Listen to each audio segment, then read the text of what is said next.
Hello viewers, आपका मेरे channel English lectures with doctor Bibha में स्वागत है।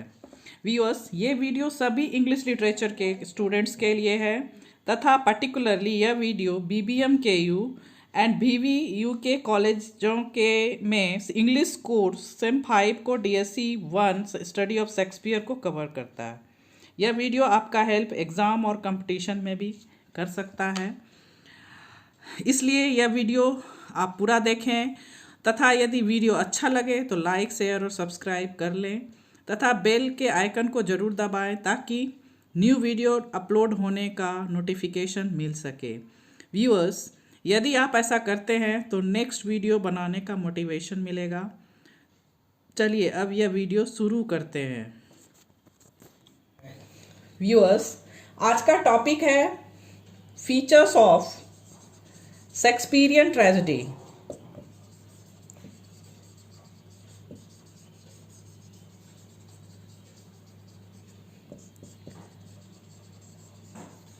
और पैटर्न्स, यह किस पैटर्न पे बना? Patterns in Shakespearean tragedy.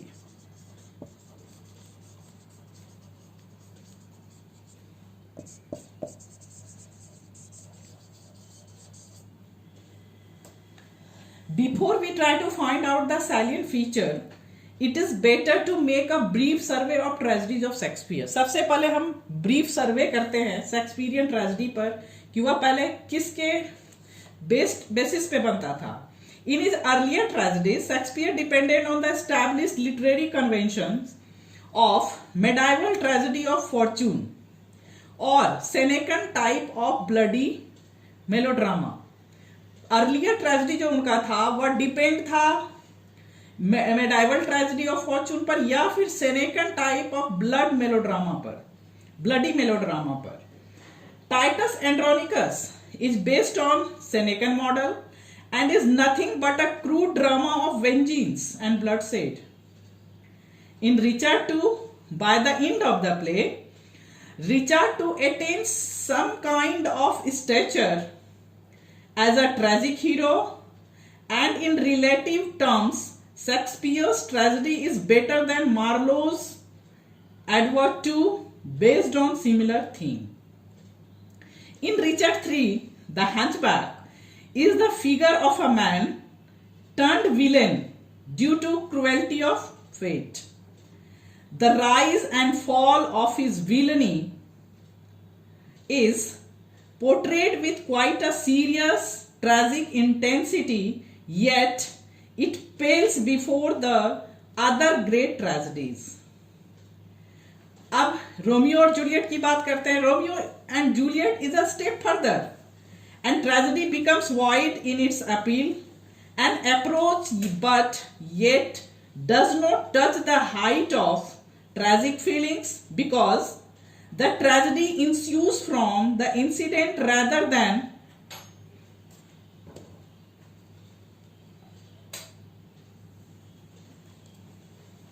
from the character.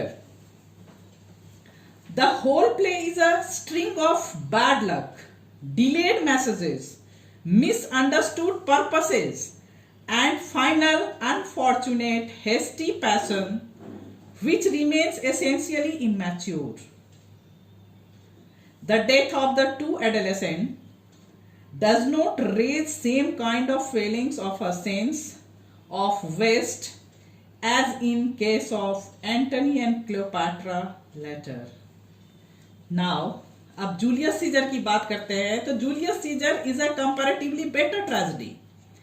यह जो है सबके कंपैरेटिवली जो है बेटर ट्रेजेडी है in as much that tragedy ensues from the divided mind of Brutus. His actions are not in accordance with the mind, and his sense of wrong and right are more confused than he is aware of.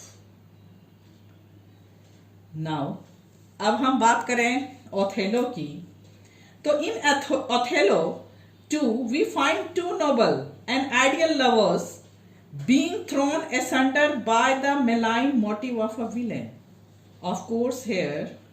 Also there is a flaw in the character of the tragic hero. Othello, that is loss of reason against a tirade of insinuations by a blackguard, makes it more tragic rather than erratic. In King Lear, it is perverse self-will that is the cause of suffering of the king. In spite of his having reached an age of fourscore, he is still ignorant of the evil forces which couldn't operate as long as he is in power. Ironically, it was his misjudged self-will which made him divide his kingdom on most whimsical love test without keeping any safeguard for himself. Another folly that he makes at this stage is the rejection of love and truth in the form of the youngest daughter Cordelia. In the course of the play, he comes face to face many facets of evil that abound in the world till he turns mad.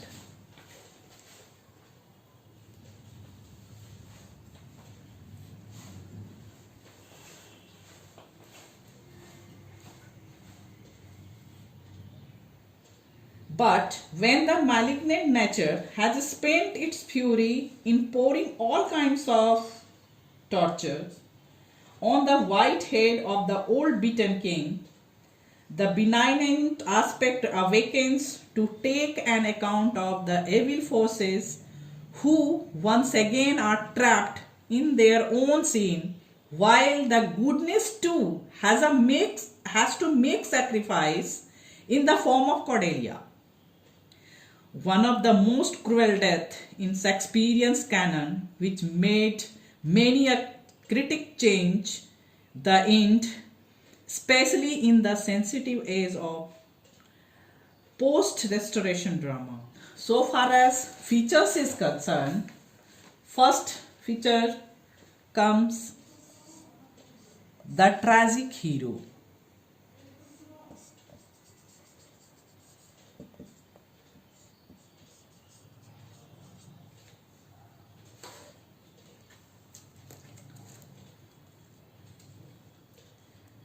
The first thing that we notice is that the plays are about the persons of high and noble birth from the above discussion.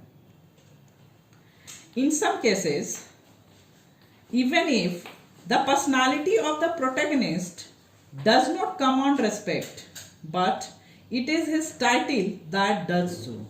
For example, Richard II or Richard III do have the same qualities as Hamlet has, or Antony or Brutus has, but yet they are the kings, and in the world of the play they are not ordinary kings but monarchs sanctified by the will of God. These protagonists undergo a series of suffering and hardship and torture. In the early tragedies, the form of this suffering is physical, but in the latter stages, it is not merely physical torture but mental upheaval which sways and rocks them. ये जो tragic hero है, इसमें जो hero हुआ करते थे वो high power के हुआ करते थे, मीन्स किंग होते थे, और उसकी सफरिंग और हार्डशिप और टॉर्चर जो होती थी वो भी हाई लेवल की होती थी. Now the second one is external pressure.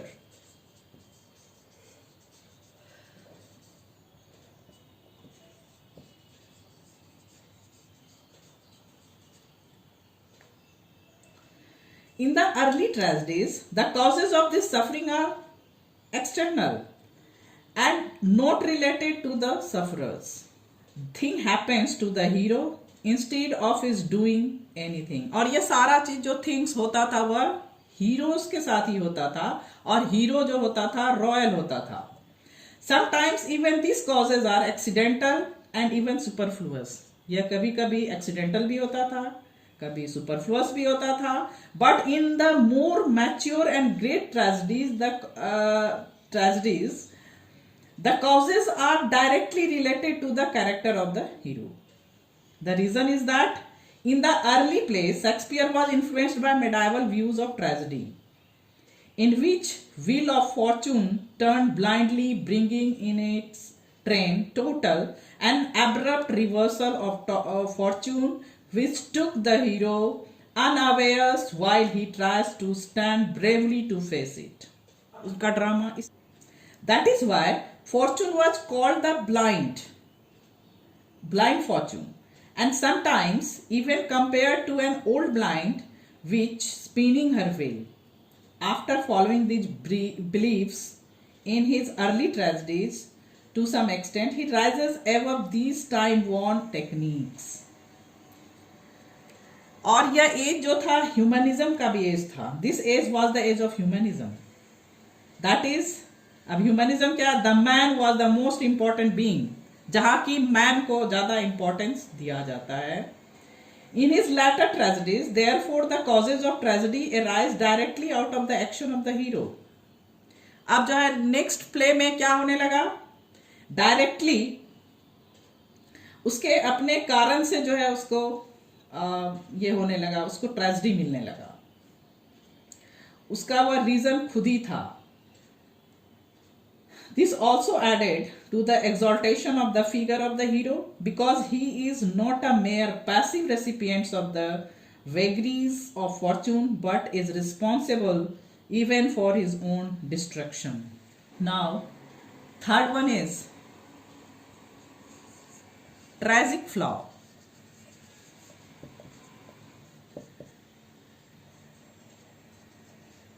और इसको हम कह सकते हैं internal pressure.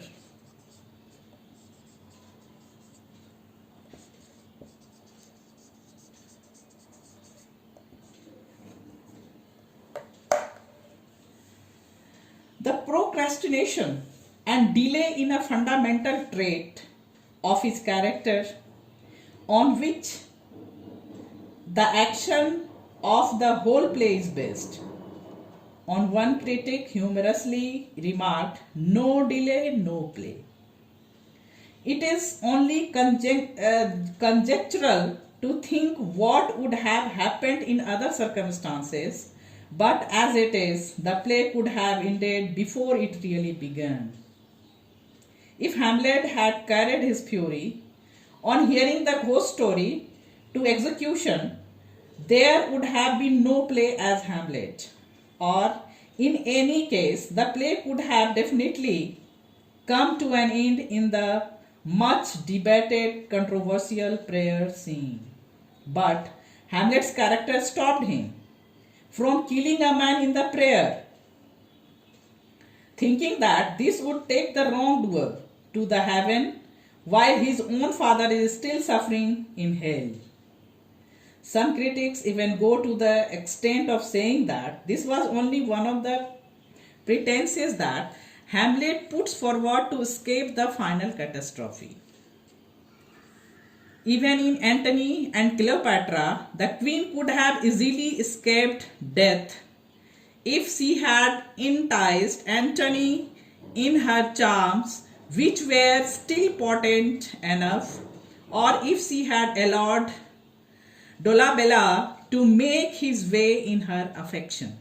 But this would have been she has been strumpet or the coquette, as some moralistic critics see her, but at it is their judgment is proved wrong, because she turns into a woman constant and dies a heroic death by proving the great statesman and schemer Octavius Caesar and an unpoliced ass.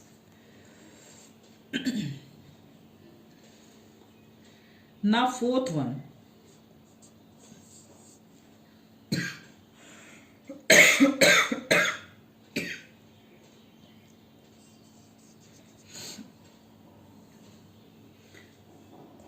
tragic machinery.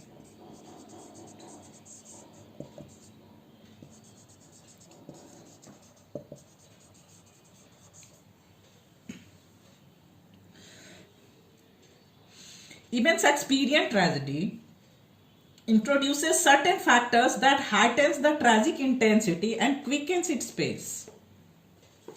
अब यदि tragic मैशिनरी नहीं डाला जाए और तो यह play आगे नहीं बढ़ेगा, और शेक्सपियर ने भी ऐसे ही ट्रैजिक मैशिनरी का यूज किया.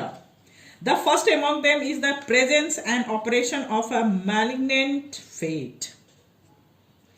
और यह इसमें मैशिनरी क्या आता है? सबसे पहले fate.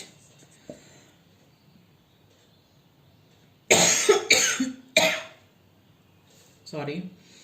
Every tragic hero seems to be struggling against his hostile fate, which ultimately proves too strong for him. Secondly, malignant supernatural powers.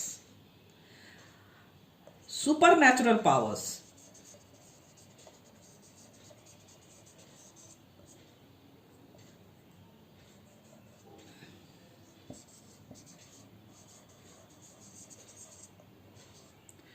Supernatural powers such as ghosts, witches, apparitions,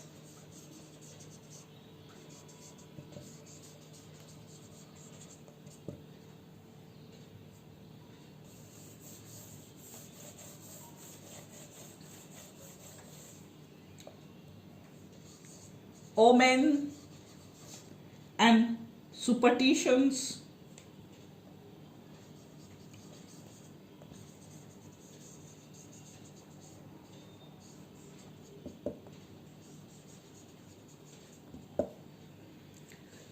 ये सारे जो है super natural power के अंदर आते हैं. क्या क्या आते हैं?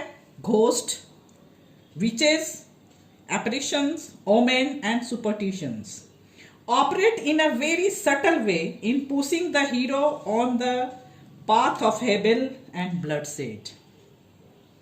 Just for example, the witches in Macbeth and ghost in Hamlet belong to his uncanny world of dread and mystery.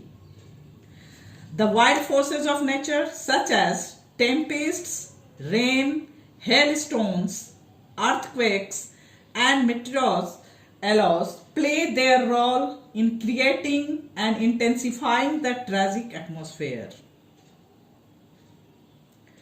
Madness also plays its role in the most of the tragedy. For example, Hamlet, King Lear, Lady Macbeth, Ophelia, they all go mad at one stage or the other. And finally, in all the tragedies, multiple murders or deaths take place. Therefore, the final impression that every tragedy leaves is one of universal wastage of time and man's helplessness against the hostile forces of the natural and supernatural world.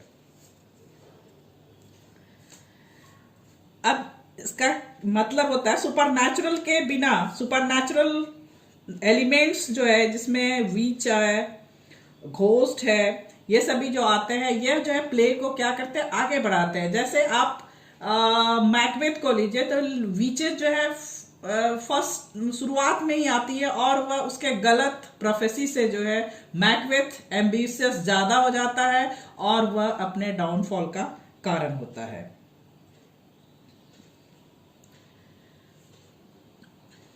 Next, fifth one is role of chance.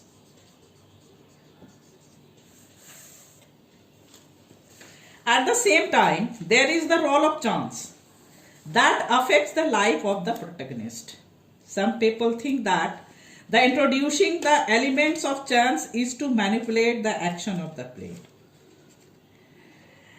to suit one's own purposes.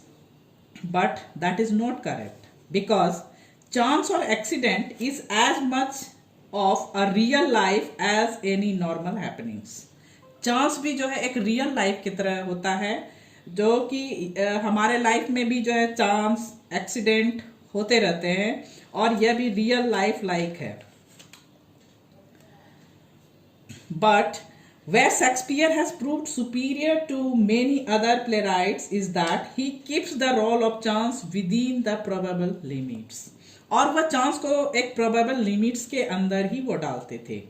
He does not allow even chance or accident to take more importance than the character of the hero. वह hero से ज्यादा उसका importance chance का नहीं देते थे. Under the presence of chance, a writer can turn and twist his story in any way he likes, but Shakespeare uses chance to bring reality to the world of his plays and also makes its use to enhance the essential character of the person. For example, the attack of pirate ship on Hamlet's ship may be a chance, but it helps to bring out the quality of valor in Hamlet.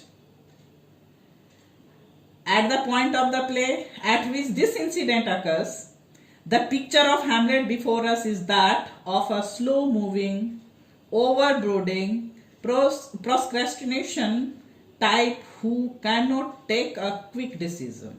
और हमारे सामने Hamlet का character एक quick decision नहीं लेने वाले का जो है बन के आता है. This incident at once changes our view of Hamlet. लेकिन ये जो पायरेटेड सीप पर जो इंसिडेंट होता है, बाय चांस जो है उसका हमारे सामने एक अलग व्यू बन के आता है. Not only that, it also changes the view of Hamlet himself. और इतना ही नहीं, हैमलेट को भी चेंज कर देता है वह इंसिडेंट. इसका मतलब है रोल ऑफ चांस जो है बहुत ही इंपॉर्टेंट रोल करता है. Due to the vital bent of character, destiny takes a particular, of course fatal, course to end in all overall destruction, in which evil is ultimately finished, but along with it, good also has to make its essential sacrifice.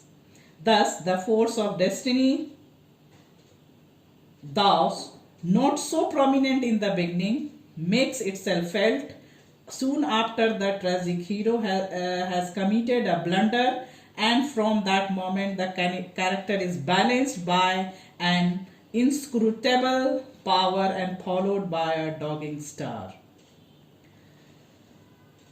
Now, 6th point is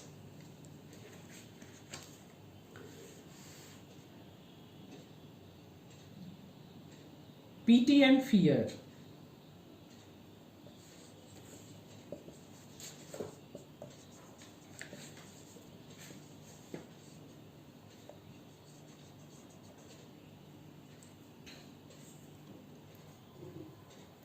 But then, what is the main source or sources of tragic appeal in Shakespeare's tragedy? Then it is, as the character is most important aspect of Shakespearean tragedy, we find our attention focused on the tragic aspect of the character. We know that this tragic character has taken its hue and color from its own actions. कोई भी tragic character जो है Shakespearean tragedy में अपने action से ही जो है अपना कलर और लेते थे. The woe and sorrows that are part of the tragic hero. जो दुख था वह जो है उसके ट्रेजिक हीरो का एक पार्ट, लाइफ का एक पार्ट था, आर काउज्ड बाय, और यह कहां से उसको सॉरो या ट्रेजेडी मिलती थी? By his own actions. The so-called sense of pity and fear are roused in us. इसलिए यह जो है हम हीरो के अंदर या ऑडियंस जो है उसके लिए पीटी करते थे, और एक डर भी था कि वह जो उसके एक्शन से जो वह पीटी के लिए एम्प्लॉय हो गए, तो वहां पे एक डर भी था कि कहीं फिर से उससे ज्यादा उसके पास जो है ट्रेजेडी ना आए। Pity because we realise how far a noble man can suffer because of a defeat in his character, and some bad sort at a particular juncture of time has given rise to situation in which he is result of man's own actions, and he is to be blamed for all and that befell on him. Nature or destiny are taking a particular shape to suit his own actions and resultant reactions.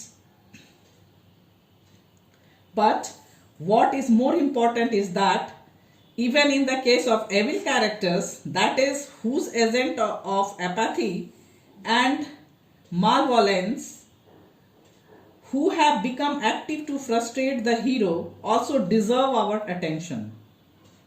They are not the things to be loathed. This duality of emotion towards a bad character is one of the most fascinating part of Shakespeare's plays, which has not been equaled since. We have seen the case of Shylock, who has both admirable and contemptible facets of character. Next is Poetic Justice.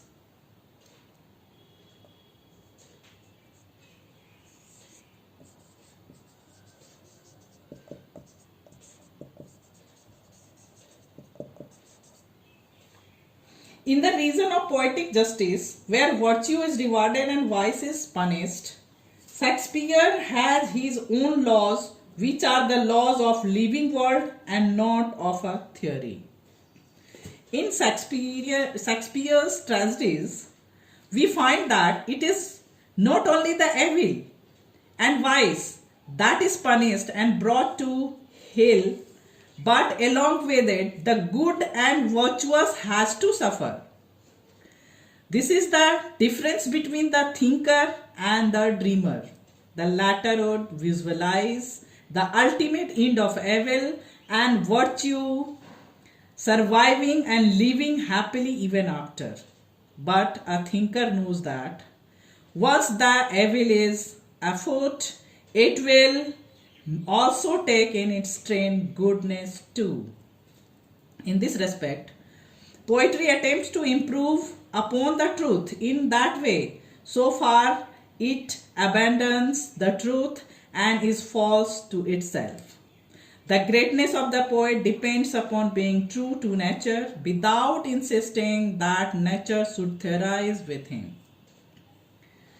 Now, next one is Paradox of Life.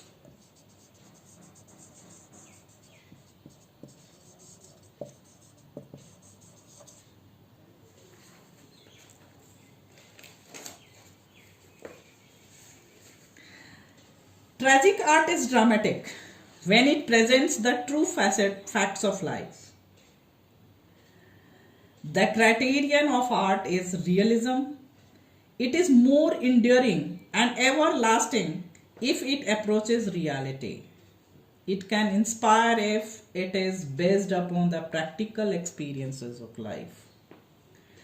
Art and inspiration should go side by side, but inspiration and artificiality cannot make a great art. Drama always depicts life as it is. Drama वैसा ही depict करता है life को जैसा हम लोगों के साथ, human being के साथ होता है. It never represents life as a bed of roses or as a bed of thorns. यह कभी भी अच्छे लाइफ को या खराब लाइफ को इंटेंशनली नहीं दिखाता, बल्कि जो हमारे लाइफ में होता है उसको एज इट इज दिया जाता है ड्रामा में. It is neither a filmy, colorful dream nor a sad awakening. In real life, justice often fails. It is never proportionate to the wrong. Thus, poetic justice or ideal justice is impossible in this imperfect world. Shakespeare presents real life. His drama teaches as life teaches, neither less nor more. He builds his fabrics as nature does on right and wrong, but he does not struggle to make nature more systematic than she is. In the subtle interflow of good and evil, in the unmerited sufferings of innocence, in the disproportion of penalties to desert, in the seeming blindness with which justice, in attempting to assert itself, overwhelms the innocent and guilty in a common ruin, Shakespeare is true to real experience. Next characteristic is tragic appeal.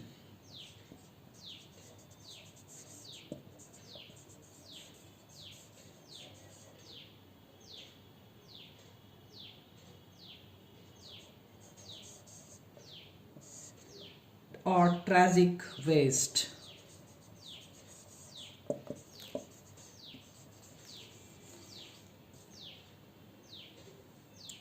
Shakespeare's tragic appeal conveys the sense of moral order which is pervading through and through in his works. इनके work में tragic appeal पूरा है. The tragedies of Shakespeare generally begin with the sense of pervasive evil. Evil is the main source of convulsion. Evil ही इनका main source है convulsion का. That comes to the surface in the conflict. The main source of convulsion which produces suffering. और यह convulsion क्या produce करता है? Suffering and death is never good. Good contributes to this convulsion only from its tragic implication with its opposite in one and the same character. Example, the action in Macbeth opens in an atmosphere of wild mystery, and in this airy background, Macbeth appears with the guilty ambition of seizing the throne by murdering his master. और उसके पास एक ऐसा atmosphere किया जाता है कि witches उसको गलत प्रोफेसी कर देती है, और तभी जो है उसी प्रोफेसी से जो है वह मैकबेथ जो है क्या हो जाता है, एम्बिशियस हो जाता है, और वही उसके डाउनफॉल, वहीं से उसका डाउनफॉल शुरू होता है.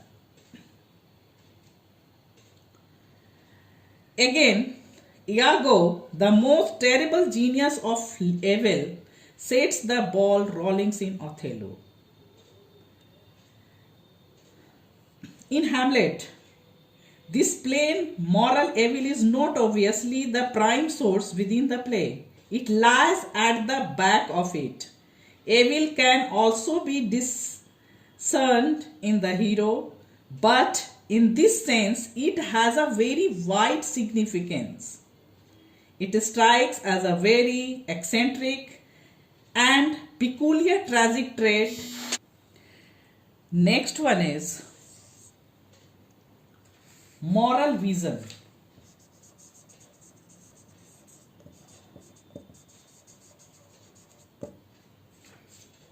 Shakespearean tragedy translates a moral vision into dramatic form. यह जो है moral vision अपने dramatic form के अंदर लाते हैं, and thus it is a way of knowing that this way is different from that of science is obvious, for tragedy deals with things of imagination. क्योंकि tragedy जो है क्या deal करता है, imagination को, and its kind of truth, और truth को भी must be emotionally experienced. but the experience of tragedy may bear a closer relation to that of religion than usually has been recognized. Different as method of tragedy may be from that of religion, both pursue the same kind of knowledge. Tragedy and religion seek by different means the same affirmation of order, and each there is a large emotional component which can never be in science.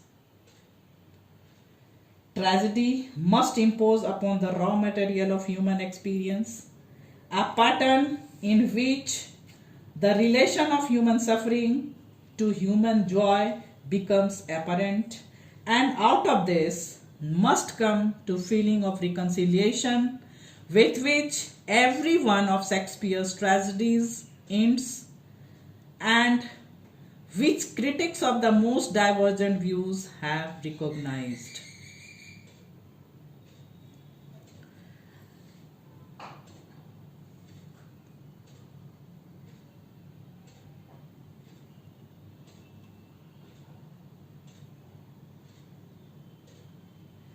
Next one is dichotomy of good and evil.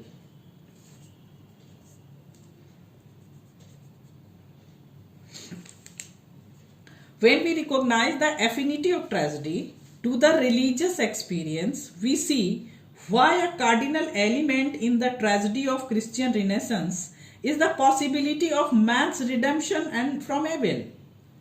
Just as Adam, in spite of his fall from paradise, had by the grace of God been given the knowledge by means of which he might eventually overcome evil. The Shakespearean tragic hero, through the process of his destruction, may learn the nature of evil and thus attain a spiritual victory in spite of death.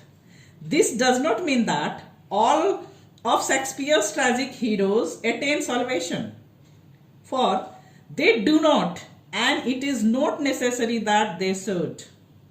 Hamlet or Lear may undergo redemption, but Richard III and Macbeth is vocally damned, and the reconciliation experienced by the audience no need be less complete.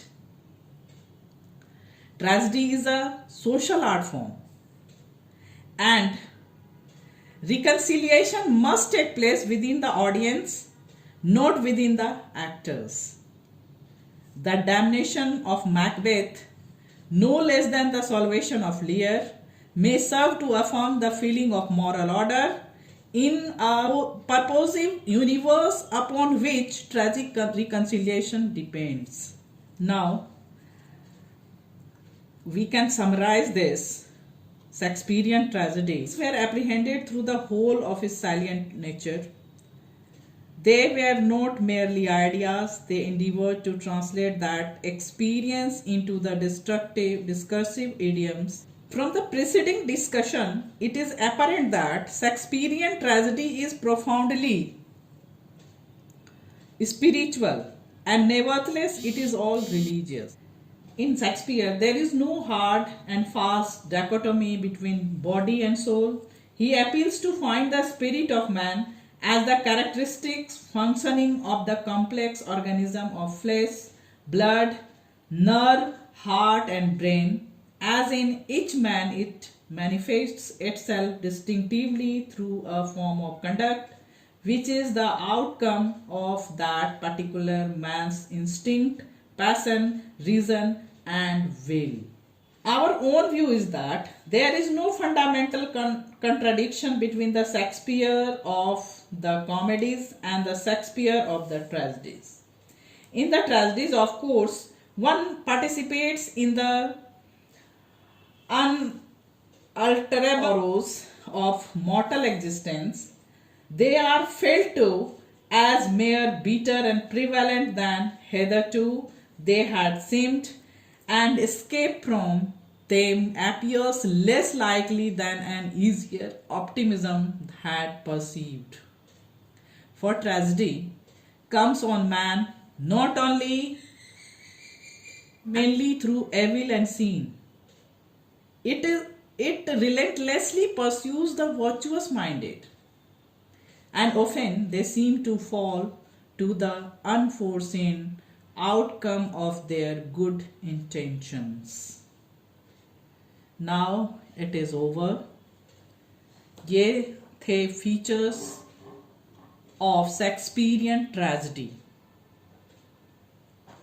यदि यह video अच्छा लगा हो तो like करें, share करें, subscribe तो please कर ही लें और बेल आइकन ज़रूर दबाएं